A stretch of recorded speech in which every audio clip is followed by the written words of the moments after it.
Nawawala ang customer sa karinderya? Paano ito maiiwasan? Magandang araw mga kanegosyo!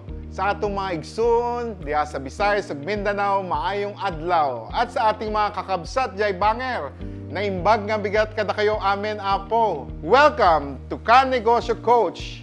Ang topic natin ngayon ay hatid ng Kanegosyo Center at Go Negosyo. Ngayong araw, pag-uusapan natin ang isa sa mga kadalasang problema ng ating karinderya owners. At ito ang patuloy na pagkawala ng ating mga suki or kung tawagin ay declining customers base. Bakit nga ba nangyayari ito? At paano ito maiiwasan? Tutulungan namin kayong bigyan ng solusyon yan. Unang-una, maaring hindi na tumutugma ang lasa ng pagkain sa inaasahang kalidad ng ating mga customers. Ating balikan ang mga sangkap at proseso sa pagluto at tiyakin na maayos at ayon sa ating nakagisnang pamantayan o kung tawagin ay standards ng ating pagluluto. Siguraduhin consistent o hindi pa bago-bago ang panlasa at kalidad ng ating produkto upang hindi na sila lumipat sa iba.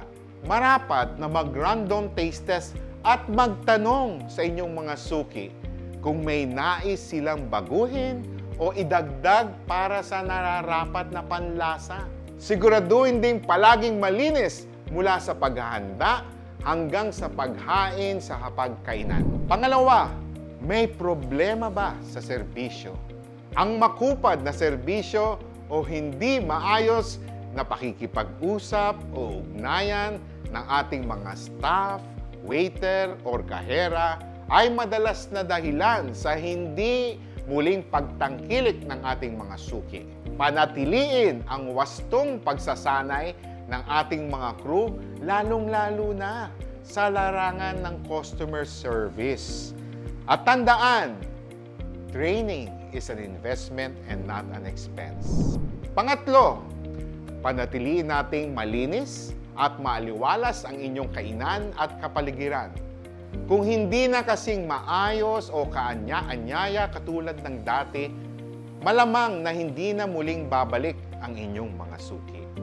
Ang maayos at malinis na karinderya ay nagbibigay ng positibong impression sa ating mga bisita.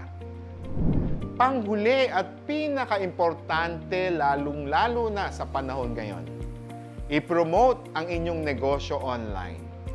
Bigyan natin ng convenience o accessibility ang ating mga customers na umorder online. Manatili sa social media at sigurado madadagdagan ang inyong mga customers. Ang Facebook, Instagram at TikTok ay mga napakahalagang digital platforms para makilala ang ating negosyo. Tandaan, ang maalam na negosyante ay higit na mayroong oportunidad na umasenso. Negosyo, simple sa Kanegosyo Center. Panoorin din natin ang ibang Kanegosyo coaching video para sa karagdagang kaalaman.